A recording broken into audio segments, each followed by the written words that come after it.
A lo mejor el día de hoy yo desayuné café Ujú. y además comí un pan.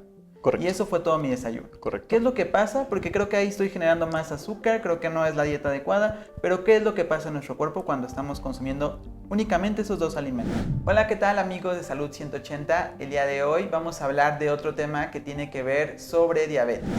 Y para esto tenemos al doctor Claudio Fiorentini de Eli Lilly México, porque hoy vamos a hablar de la insulina y qué es lo que pasa en nuestro cuerpo cuando no la producimos o la producimos en exceso. Doctor, bienvenido y muchísimas gracias por acompañarnos a esta plática. Muchas gracias, Brandon. Gracias a la invitación nuevamente y un saludo a todo el auditorio de Salud 180. Doctor, me gustaría comenzar por preguntarle, ¿qué pasa con la insulina? ¿Por qué? ¿Qué es lo que pasa en nuestro cuerpo cuando generamos insulina? Muy bien. ¿Y por qué la generamos? Perfecto, es una excelente pregunta. Vamos a empezar por decir que la insulina se produce en una estructura o en un órgano que se llama páncreas. El páncreas tiene diferentes tipos de células que se van a encargar de producir diferentes tipos de cosas. Específicamente hablando de la insulina, tenemos la célula beta del páncreas. La célula beta es justamente la encargada de producir y secretar la insulina una vez que consumimos alimentos. Dicho lo anterior, el estímulo para que produzcamos insulina es justamente el consumo de alimentos como los carbohidratos, por ejemplo, que son azúcares, que pueden ser simples o complejos, y este estímulo es lo que hace que nuestra célula beta del páncreas genere la insulina, la arroje a la circulación una vez que comemos y podamos aprovechar adecuadamente los nutrientes como los carbohidratos para hacer nuestras actividades del día a día. Me gustaría ejemplificarlo con algo que podemos comer en un desayuno que a alguien se le puede ocurrir. A lo mejor el día de hoy yo desayuné café y además comí un pan. Correcto. Y eso fue todo mi desayuno. Correcto. ¿Qué es lo que pasa? Porque creo que ahí estoy generando más azúcar, creo que no es la dieta adecuada, pero ¿qué es lo que pasa en nuestro cuerpo cuando estamos consumiendo únicamente esos dos alimentos? Muy bien. Es importante mencionar que el proceso de digestión comienza desde que consumimos el alimento. Entonces vamos a ponernos en ese escenario donde tú estás por darle una mordida a tu pan, ¿no? De hecho, desde que tú ves el pan, nuestro cuerpo empieza a secretar unas enzimas que se llaman amilasa. Esa amilasa lipasa empezamos a producir también enzimas en la saliva que nos ayudan a empezar a romper, a digerir los alimentos desde la boca. Pero este es el proceso de digestión. Lo que sucede en realidad cuando empezamos a deglutir el contenido del alimento, en este caso el pan, empezamos a tener una respuesta por parte de diferentes sistemas. Uno de estos sistemas, por ejemplo, es el sistema de las incretinas, que en alguna ocasión platicamos también de este sistema, en donde nuestro intestino empieza a liberar ciertas hormonas, incretinas, que nos van a ayudar a enviar ciertas señales al páncreas para que produzcamos y liberemos la insulina una vez que estamos ya en la digestión de justamente el pan, ¿no? Y esto lo que hace es que las células beta se pongan a trabajar, hay un intercambio químico dentro de la célula beta del páncreas y al final de cuentas lo que hace la célula es sacar insulina a la circulación sanguínea para que podamos aprovechar adecuadamente los nutrientes que estamos consumiendo a través del pan. Muchas veces, por ejemplo, ya cambiando un poco más hacia el tema de la digestión del pan, los panes se hacen con mantequilla, se pueden hacer aparte con azúcar, con harina. Esto también hace que ciertos sistemas para el metabolismo de los lípidos o de las grasas también se echen a andar y al final de cuentas aprovechemos todos los nutrientes grasos y azúcares, inclusive proteínas que pueden tener este tipo de desayuno que ejemplificaste. Pero ¿qué pasa entonces cuando me excedo de azúcar? ¿Hay más insulina? ¿Se produce más insulina? ¿Qué pasa si ya mi célula ya tuvo toda esa energía que tuvo que tener? ¿Dónde se da esa cuestión que sobra? Ese es un excelente punto. Cuando nosotros consumimos carbohidratos en exceso o calorías en exceso, lo que vamos a aprovechar para nuestras actividades diarias, pues lo utilizamos, ¿no? Ya también en alguna ocasión habíamos platicado que el cerebro y todos nuestros órganos utilizan la glucosa como energía para poder realizar todas nuestras actividades del día a día.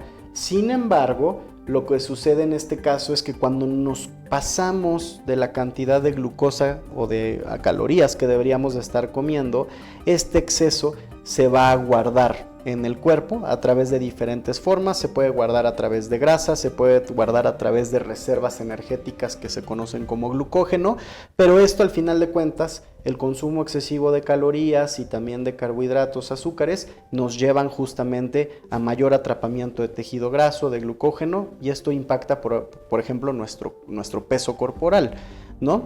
Y con esto, en alguna ocasión también platicábamos cómo hay una relación muy estrecha o íntima entre el exceso de peso y el desarrollo de diabetes. Al final de cuentas, hoy sabemos que cuando tenemos un exceso de peso corporal, dígase sobrepeso u obesidad, vamos a tener mucho más inflamación, vamos a tener más riesgo de resistencia a la insulina, que esto quiere decir que la insulina que producimos y secretamos no está funcionando de la manera suficiente o de la manera adecuada, y esto hace que el cuerpo responda aumentando las cantidades de insulina que necesita secretar para poder metabolizar ese alimento. Esta resistencia a la insulina generalmente suele llevarnos a la progresión de tener prediabetes y posteriormente de tener diabetes como tal. Por eso hoy, Brandon, el tratamiento de la diabetes ya no es meramente restituir la insulina que no está funcionando.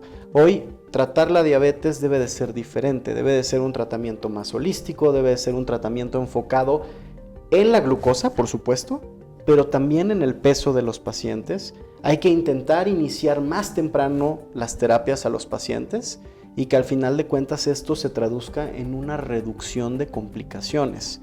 Para esto tratamos la diabetes, Brandon, para reducir el riesgo de complicaciones en los pacientes. Si quieres de esto podemos profundizar más adelante.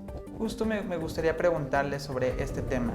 Estamos hablando de que si ya tenemos sobrepeso, obesidad u otros factores que nos perjudican en el tema del azúcar o en cómo producimos esta insulina, justo nuestro páncreas va a producir muchísimo más insulina. Correcto. Lo que va a decir es, pues ya estoy agotado de producir tanta insulina, y lo que va a provocar es que ya no produzcamos tanta insulina o que Correcto. No la produzcamos como debemos. Correcto. Cuando pasa esto es cuando tenemos cierta resistencia a la insulina, según Correcto. entiendo.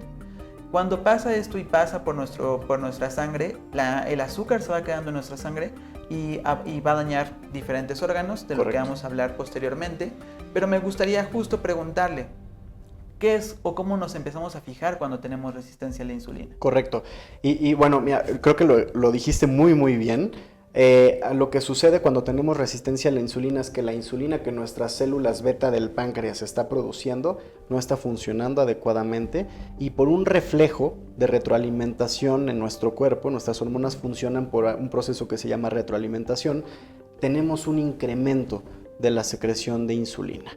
Ahora, tú lo decías muy bien, el páncreas eventualmente, al estar trabajando, por así decirlo, a marchas forzadas para estar produciendo cantidades mayores de insulina, eventualmente se va a cansar, ¿no? Todo lo que se hace por repetición, con el paso del tiempo, se cansa. ¿Y qué va a decir el páncreas? Va a decir, bueno, pues creo que ya trabajé lo suficiente muchos años, y entonces empezamos a ver lo que conocemos en la parte médica como una disfunción de la célula beta del páncreas. Entonces, por ejemplo, para ponerte un ejemplo, cuando los pacientes ya son diagnosticados con diabetes, es decir, tu primer día en donde un médico te dice, usted vive con diabetes, generalmente se dice que alrededor del 30 al 50% de la masa de células beta de nuestro páncreas ya tiene una disfunción. Entonces, imagínate que este problema viene desde atrás, y si lo pudiéramos ver en líneas paralelas, en el momento en el que empezamos a ver una disminución en la función de la célula beta, pues es cuando empezamos justamente a ver un incremento en la glucosa del paciente. Entonces, ¿cómo podemos darnos cuenta de esto? Obviamente siempre hay que estar cercano a nuestros médicos, a nuestro profesional de la salud que esté facultado para tratarnos de esto, pero puede ser, por ejemplo, cuando empezamos a ver signos o más bien datos de laboratorio de prediabetes en los pacientes, ¿no? Empezamos a ver que un paciente años antes, cuando le mandaban laboratorios, una química sanguínea en donde veíamos una glucosa, estaba dentro de parámetros normales. Hoy empezamos a ver que cada vez tenemos parámetros más altos, y de repente vamos a llegar al 100, que se considera como los 100 miligramos sobre decilitro se consideran como el punto de corte entre normoglucemia y prediabetes, y de repente ya no estamos en 100, estamos en 107. Todo esto nos habla de la evolución de la enfermedad, porque prediabetes y diabetes específicamente es una enfermedad progresiva. La célula beta del páncreas, una vez que vivimos con diabetes, va a seguir disfuncionando y la cantidad de células que tenemos funcionales va a seguir disminuyendo al grado justamente en que necesitemos, por ejemplo, utilizar insulina exógena, que es la que aplicamos a través de una inyección. Entonces esto es un poco el proceso de lo que sucede y yo quiero nada más reiterar, si conocemos o somos pacientes de riesgo, que tenemos familiares directos, tíos, abuelos justamente que hayan tenido diabetes tipo 2 y tenemos un estilo de vida que a lo mejor no nos es tan favorable, ¿no? No hacemos mucha actividad física, somos sedentarios, el consumo de alcohol, por ejemplo, o que nuestra dieta no es lo suficientemente equilibrada, pues entonces creo que es una señal para acercarnos a un profesional de la salud y ver cómo estamos. La prevención yo creo que es uno de los pilares que muchas veces descuidamos, pero que al final de cuentas es lo que nos ayuda a mantenernos saludables a lo largo del tiempo. Doctor, me gustaría también hacerle otra pregunta y es acerca de justo, ya cuando estamos en el tratamiento, siempre oímos que estamos hablando de, pues me dieron insulina, me Correcto. la tengo que inyectar, pero también existe el metformina. ¿En qué casos se da el medicamento metformina y en qué casos se da la insulina? Muy bien. Voy a reestructurar un poco la respuesta, Brandon, porque justamente tenemos diferentes clases terapéuticas que nos ayudan a manejar la diabetes en los pacientes. Tenemos desde los fármacos orales, después tenemos ahora con mucha innovación, tenemos los fármacos inyectables no insulínicos, es decir, que son inyectables pero que no son insulina. Y por supuesto tenemos también los inyectables insulínicos, que dicho sea de paso, Lilly fue el primer laboratorio en comercializar la insulina hace 100 años, solamente un año después de que se empezaron a utilizar los concentrados de insulina en Canadá. Entonces, sabemos del tema, sabemos de insulina, somos una compañía que no ha dejado de innovar justamente en esta área. De hecho, justamente somos pioneros también en la otra clase terapéutica que te decía, que son de inyectables no insulínicos. Fuimos los pioneros ahí y seguimos todavía innovando para cambiar la vida de los pacientes que viven con diabetes. Entonces, estas tres formas de dividir los fármacos para diabetes, generalmente siempre hemos tenido esa idea de que se tienen que ir escalonando con el tiempo, ¿no? Pero esto ha representado un reto importante porque hoy en nuestro país solamente 3 de cada 10 pacientes están en un adecuado control glucémico. Es decir, tenemos 7 pacientes que están en un alto riesgo de desarrollar complicaciones ligadas a la diabetes. Ahora, metformina funciona como un sensibilizador a la insulina, es decir, ayuda a romper la resistencia a la insulina y generalmente lo combinamos con otros fármacos, ya sea otros orales, inyectables no insulínicos o inclusive con insulina. Entonces son 2 fármacos diferentes que hacen sinergia para poder llevar a los pacientes a un adecuado control. Eso por la parte de metformina. En la parte de los inyectables insulínicos, pues tenemos diferentes tipos de insulina.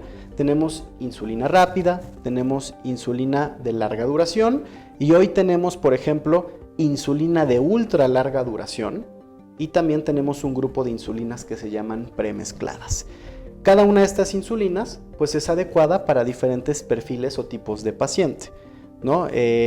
Básicamente, por ejemplo, tú lo decías hace un momento, los pacientes con diabetes tipo 1 pues son insulino dependientes, entonces ellos necesitan una cobertura de 24 horas de insulina, por eso ellos pueden utilizar insulinas rápidas e insulinas basales como son las de larga duración. Los pacientes con diabetes tipo 2 que ya tienen una evolución muy prolongada de la enfermedad, en donde cada vez tenemos menos células beta funcionales, es cuando empezamos justamente a utilizar insulina con estos pacientes. Afortunadamente, lo que te decía hace un momento, hoy tratar la diabetes ya no es tratar solamente la glucosa. Hoy tenemos grupos terapéuticos como el que te decía, inyectables no insulínicos, que nos ayudan no solo a tratar la glucosa, sino también a tratar el peso, y son manejos más holísticos para los pacientes y esto se refleja en menos complicaciones. No quiere decir que la insulina vaya perdiendo uso, no, hay un nicho de pacientes que van a depender siempre de la insulina, pero afortunadamente con estas terapias innovadoras del grupo de los inyectables no insulínicos, podemos ir retrasando el uso de la insulina en pacientes con diabetes tipo 2. Doctor, pues de nuevo muchísimas gracias por estar aquí en esta plática. Me gustaría agradecerle también a nuestra audiencia por seguirnos viendo y pues hasta hoy acabamos nuestro episodio de insulina. Muchísimas gracias. Gracias a ti, Gracias, Brandon. doctor. Saludos.